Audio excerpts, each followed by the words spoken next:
Como é bom nós percebermos o amor e o cuidado que Deus tem com o seu povo,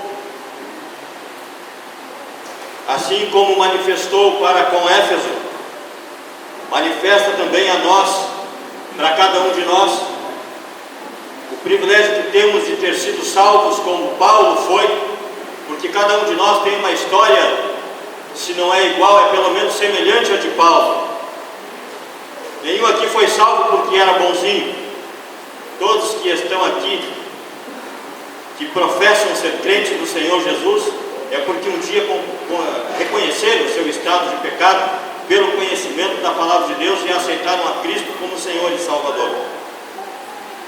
Nós podemos ver entre todas estas coisas importantes que já têm sido salientadas e que ainda vão ser salientadas, o cuidado com que o apóstolo Paulo traz estas coisas ao conhecimento de seu filho segundo a fé, Timóteo. Embora ele fosse o apóstolo Paulo, como nós vemos no início da carta, o que dá uma conotação diferente a esta carta, como já foi mencionado já pela manhã, oficializando esta carta, que tratava de algo de suma importância. Não era dos negócios de Paulo e nem de Timóteo. Tratava-se do povo de Deus que estava correndo o risco de se desviar por meio de alguns. E é interessante que nós podemos ver o cuidado como ele coloca cada uma destas questões, nutrindo o coração de Timóteo. Quando ele falou no versículo 6, no versículo 5, que o fim do mandamento é o amor de um coração puro e de uma boa consciência e de uma fé não fingida, que já foi explanado de forma muito clara estes três fundamentos, nutrindo o coração de Timóteo, para que ele estivesse preparado para as dificuldades que ele haveria de enfrentar. Homens mais velhos e conhecedores do Antigo Testamento. E havia já alguns que estavam seguindo eles. E é interessante que nós, com simplicidade, qualquer um de nós que estamos aqui, podemos facilmente avaliar qualquer tipo de trabalho, qualquer um, seja uma construção, seja a elaboração de um plano, seja o que for. Podemos avaliar todo o trabalho pelo seu resultado.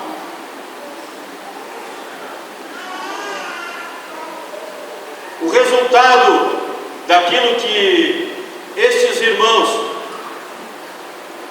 que haviam se desviado produziram, estavam produzindo nos demais irmãos. Na segunda carta do apóstolo Paulo a Timóteo, nós vemos que ele fala a respeito destas pessoas e do resultado que isto produz, como também na carta de Tiago, capítulo 3. E Tiago escreve: quem dentre vós é sábio e entendido, mostre pelo seu bom trato as suas obras em mansidão de sabedoria. Mas se tendes amarga inveja e sentimento faccioso em vosso coração, não vos glorieis nem mintais contra a verdade.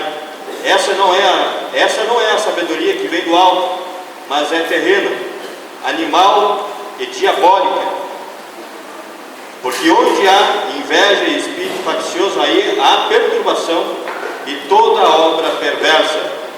Mas a sabedoria que do alto vem é primeiramente pura, depois pacífica, moderada, tratável, cheia de misericórdia e de bons frutos, e sem parcialidade e sem hipocrisia. Ora, o fruto da justiça semeia-se na paz para os que exercitam a paz. Então, aquilo que nós encontramos aqui na carta que o apóstolo Paulo escreve para Timóteo, diz respeito primeiramente a cada um de nós.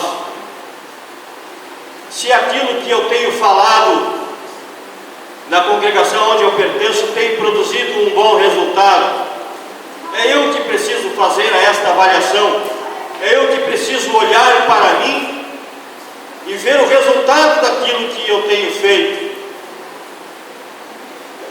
E se aquilo que eu tenho feito está de acordo com aquilo que os irmãos também têm falado, porque eu posso estar sozinho, eu posso estar ensinando algo que aquilo que a palavra de Deus não me autoriza a ensinar, não me autoriza a dizer. Então é interessante como Paulo estimula o Timóteo na sequência de cada ensinamento que ele dá para ele, ele diz: tu, porém. Mais adiante nós vamos ver: mas tu, ó homem de Deus, foge destas coisas. E aqui no capítulo 3, capítulo 4, versículo 13, ele diz assim: persiste em ler. Depois do versículo 15, medita estas coisas. Depois do versículo 16, tem cuidado de ti mesmo e da doutrina. Isto era para ele, porque toda a experiência que ele havia adquirido ao longo do seu caminho, cuja fé foi ensinada pelos pais, não lhe dava garantia e nem autoridade para uma missão bem cumprida. Ele precisava receber esses ensinamentos que ele recebe de Paulo, para que ele preste a máxima atenção absoluta em tudo que ele estivesse fazendo. Em cada palavra ele deveria ser o exemplo, em cada ação, em cada gesto. Porque no versículo 6 diz: desviando-se alguns, se entregaram a vãs contendas. Aqui nós vemos um dos resultados daquilo que esses irmãos estavam fazendo. Então eu preciso, como já foi falado aqui pelo nosso irmão Davi, fazer uma avaliação, não dos meus irmãos. Eu preciso avaliar o meu trabalho, eu preciso avaliar o que eu tenho feito diante de Deus, independente da minha idade, independente da minha experiência, independente de quanto tempo eu recebi o que tenho. Eu tenho que tomar todo o cuidado possível, porque eu preciso saber andar na casa de Deus, como nós vemos mais adiante no capítulo 3, que é a casa do Deus vivo.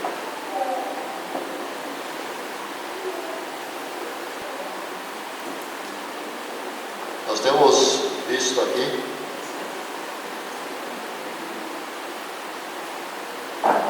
já no versículo 5 que diz o amor. O amor de Deus é derramado em nossos corações. Romanos 5:5.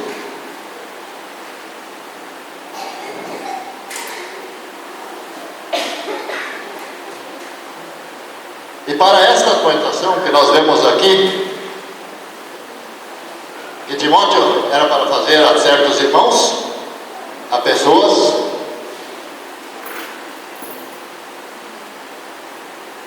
havia uma finalidade só: o amor. Deus é a fonte.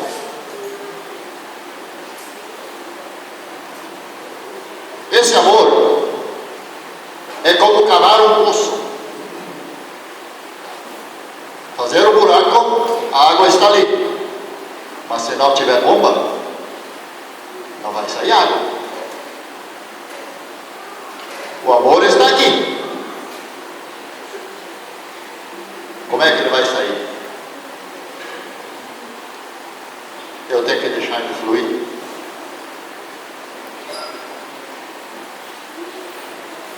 Ele tem que sair por si. Isso é na minha vida prática de crente. Eu devo demonstrar isso. Timóteo tinha aprendido, isso ele era para fazer. Eu queria voltar um pouco a respeito que nós temos visto aqui de uma boa consciência. O maior perigo para o crente é dizer: eu estou com a minha consciência tranquila. Analisa bem o que isso significa. Isto diz que eu estou satisfeito comigo mesmo. Como é que está a minha vida? Nós vimos aqui antes, nós temos que nos analisar. Como é que eu estou? Paulo tinha uma preocupação. Em Atos nós lemos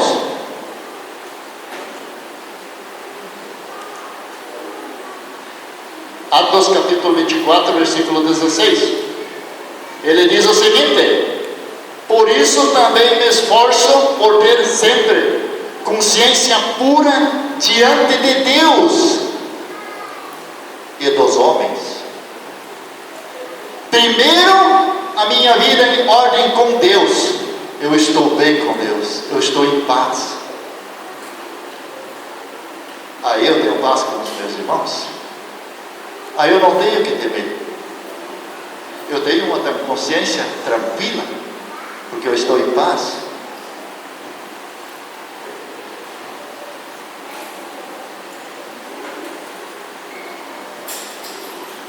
E nós temos visto aqui que esses irmãos conversavam, falavam coisas que nem eles mesmos sabiam, que nem eles mesmos entendiam. Que fé era essa? Uma fé fingida. Eles estavam se enganando a si mesmos, porque eles não sabiam o que eles estavam falando. Eles não podiam provar o que eles estavam dizendo. Na vida prática, eles negavam aquilo que eles queriam ensinar. O que Paulo teve que fazer? E dentre esses se encontram Emílio e Fileto, Alexandre, os quais entreguei a Satanás. Se eles tivessem uma consciência pura, um amor puro, uma fé sem fingimento, jamais Deus entregaria um filho dele para ser castigado. Ele mesmo corrigiria ele. Nós vemos que Deus ama, açoita o filho a quem ele ama. Para quê? Para o bem. Já pensamos um crente ser entregado nas mãos de Satanás para ser castigado? Que situação? Que consequência?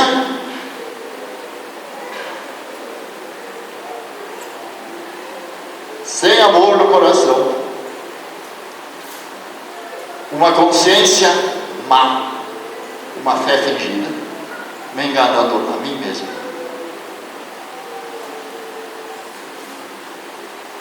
Se naquele tempo alguns já se desviaram dessa situação, quase dá para dizer aqui no princípio da igreja, nessa confusão de hoje em dia em nossos meios, como está a situação? Muitos, por uma simples consequência, se vão. Onde é que está o amor ao próximo? Onde é que está aquele amor o qual o Senhor Jesus diz: amai-vos como eu vos amei? Quando pessoas assim se desviam, aqui diz que eles eram falsos.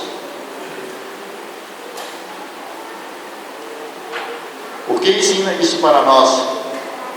Se eu sou salvo, eu devo demonstrar isto na minha vida prática também, como um crente. Não de aparência ser uma coisa e lá atrás ser outra. E aí eu sou um Emineu ou um Alexandre. Se eu sou salvo, eu sou um filho de Deus. Isso eu devo demonstrar. Eu devo amar ao meu irmão. E muitas vezes nós vemos, isso é bom que tinha que ter acontecido para ele aprender. Não é essa a nossa primeira reação? O irmão está com problema? Ele tem que ver o que é bom para outra vez não fazer essas coisas. Em vez de ir lá, irmão, tem alguma possibilidade de eu te ajudar? Eu posso te ajudar no quê?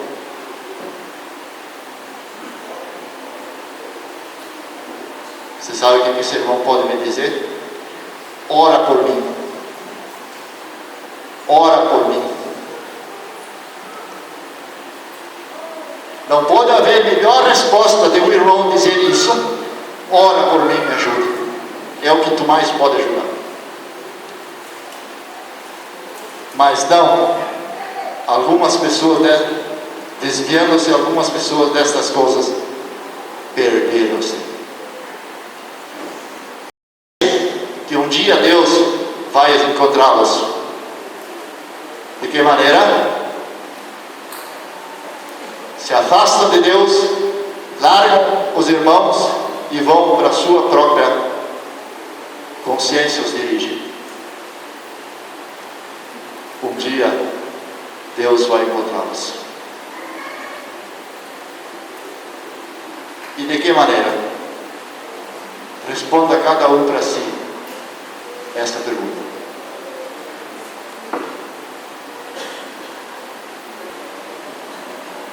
Irmãos, nós estamos aqui contemplando um cenário real que aconteceu no meio da Irmandade, lá em Éfeso. E Paulo não chama eles de irmãos, mas eles estavam, entre eles, faziam uso da palavra de Deus, e alguns deles foram até disciplinados mais adiante, no versículo 19, como irmãos. Então, a disciplina depois provaria se eles fossem ou não verdadeiros irmãos. Mas até prova em contrário, são pessoas que pertencem ao Senhor Jesus e que ainda assim desviaram o seu foco daquilo que o Senhor quer. Então, irmãos, se tem algum segredo no cristianismo, é aprender a ver as coisas como Deus as vê. Ver as coisas sob os óculos, a ótica de Deus. E nesse sentido, Éfeso é um bom exemplo para nós. Eu creio que a Assembleia de Éfeso é uma das quais nós temos o maior número de retratos na Escritura. Lá no livro de Atos, nós lemos que, podemos ver no dia que o Evangelho chegou ali, em Atos, que eles foram radicais na sua consagração ao Senhor. No capítulo 19, nós lemos que, versículo 18, muitos dos que creram vieram confessando e denunciando publicamente as suas próprias obras. Também muitos dos que haviam praticado artes mágicas, reunindo seus livros, os queimaram diante de todos. Calculados os seus preços, achou-se que montavam a 50.000 denários. Assim, a palavra do Senhor crescia e prevalecia poderosamente. Então foi um bom começo. Eles foram radicais. Eles se converteram das trevas para a luz de Deus e assumiram as consequências. Esse é o perfil dos Efésios. Nós temos a carta aos Efésios, que das cartas do Novo Testamento é a única que não aponta para nenhum desvio, nenhum erro entre eles. Eles aparentemente não precisavam naquele ponto de serem censurados a um bendito estado. E nós temos também o retrato de Apocalipse, onde nas 7 cartas das igrejas, a igreja em Éfeso é a primeira mencionada lá. E o Senhor que anda no meio das igrejas, que avalia tudo, lembra que devemos ver as coisas como o Senhor as vê. E o Senhor viu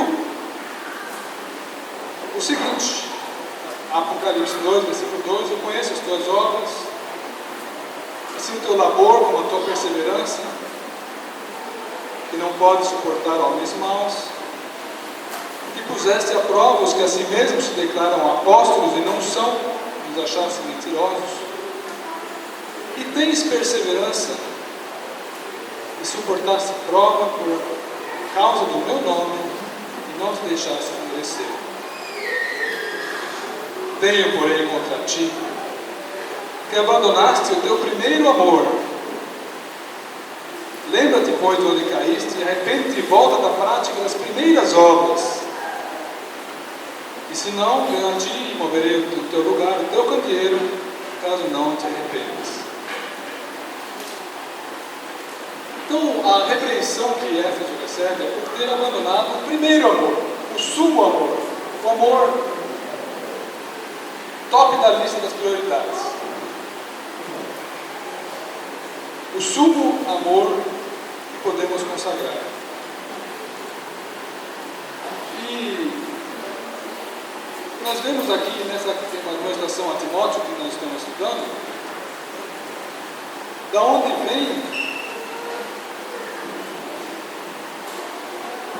flui o amor. O amor, ele flui no apego à palavra de Deus, e ele se desenvolve mediante uma consciência boa, mediante um coração puro, mediante uma fé não fingida. Eles tinham desenvolvido-se bem, mas no radicalismo deles, eles pensaram que eles tinham que ficar evidenciando uma autoridade que passava ao largo de Cristo. Eles não estavam amando com o amor que eles receberam do Senhor, de Deus. Eles estavam enfatizando as opiniões deles, usando a Bíblia. Hoje de manhã foi feita a citação do Pentateuco. Penta, os brasileiros sabem bem o que é, né? E os 5 livros de Moisés, que são os 5 primeiros livros da Bíblia: Gênesis, Êxodo, Levítico, Números e Deuteronômio. E, aliás, lá no Pentateuco está escrito, vamos ter Deuteronômio 10.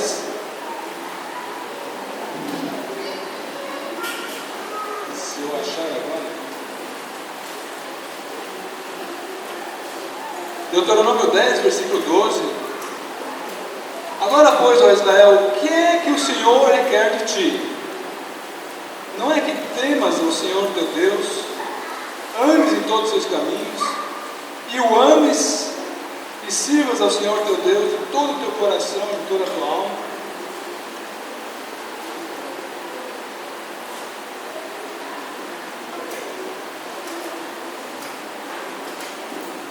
Então, eles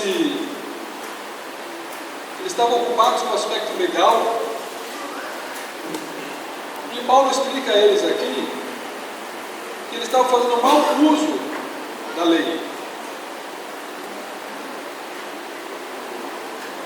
Se eles amassem o Senhor, que é o dono da casa de Deus, que é o dono da casa, a igreja, eles entenderiam os seus propósitos para com os homens e com os irmãos também.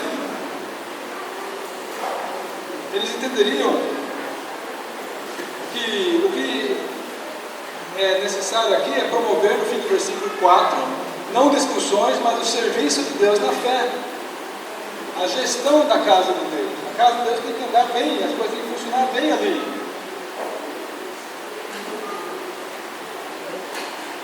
E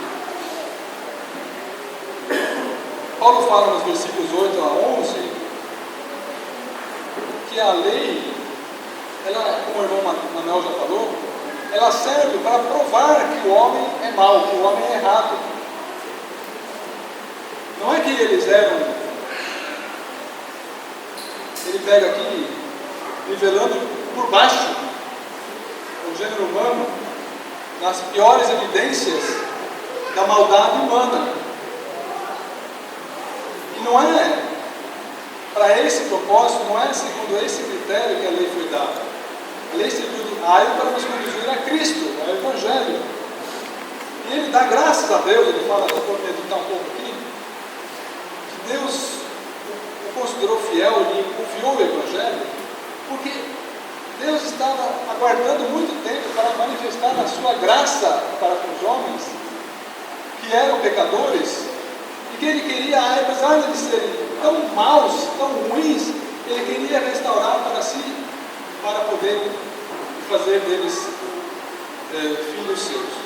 Então ele se alegra por agora ter chegado à plenitude dos tempos e ter sido ele o vaso escolhido para trazer este evangelho da misericórdia. E nós vimos no começo que Deus, se nós quisermos ver como Deus vê, entender o que Deus quer que nós sejamos, nós vemos em algum outro lugar, em Pedro ou Tiago, acho que o juízo será sem misericórdia para aquele que não usou de misericórdia. Misericórdia quero, não sacrifício, temos em outro lugar na Escritura. E nós temos aqui a frase misericórdia na introdução, já na saudação, graça, misericórdia e paz da parte de Deus, Pai de Cristo Jesus, nosso Senhor. Se temos essa consciência de que nós fomos, e esses irmãos deveriam ter isso também, de que eles foram objetos da pura graça de Deus, se eles estavam ali, era a pura graça de Deus, nada de mérito deles. Eles não estariam levantando o dedo, dizendo a lei diz que vocês têm que fazer assim. É verdade. No entanto, o propósito de Deus é ganhar as almas, conquistar as almas para uma obediência em amor. A Efésios mesmo nós lemos e seguindo a verdade em amor. Então, se nós estamos na caminhada cristã, irmãos, é importante nós conhecermos as Escrituras, é importante nós conhecermos a doutrina, é importante nós lutarmos pela fé uma vez dada para os santos. Nós temos que usar essas armas, militar legitimamente, militar como Deus gostaria que nós agíssemos no seu intermédio. Se em nome de Cristo nós proclamamos aos homens, reconciliá-los com Deus, nós temos que agir como Cristo agiu. Tem um exemplo que foi dado numa escola dominical, lá na Inglaterra, tempos idos. Falaram do Senhor Jesus para as crianças. Uma criança conhecia um irmão crente que morava lá no fim da vila. E o professor da escola dominical falou do Senhor Jesus, que ele é manso, ele é humilde, de coração, ele quer aprender dele. Ele falou: eu conheço o Senhor Jesus. Ele mora lá no fim da rua. Aquela pessoa, ela era tão, assim, semelhante aos caráteres do mestre, promovendo a verdade, mas como Cristo o faria, que ela foi um legítimo representante do Senhor Jesus. Então, se podemos aprender alguma coisa desse contexto aqui, é importante lutarmos pela verdade, pela doutrina, mas que o façamos também de maneira que não se perca, como aconteceu em Éfeso, o amor. Eles fizeram pela lei, pela manutenção da ordem e pronto. Eles não estavam com um espírito cheio de graça, misericórdia e paz. Que o Senhor nos ajude para podermos nos apropriar dessas virtudes do Senhor Jesus, para lutarmos pela verdade da forma como Ele gostaria que fizéssemos.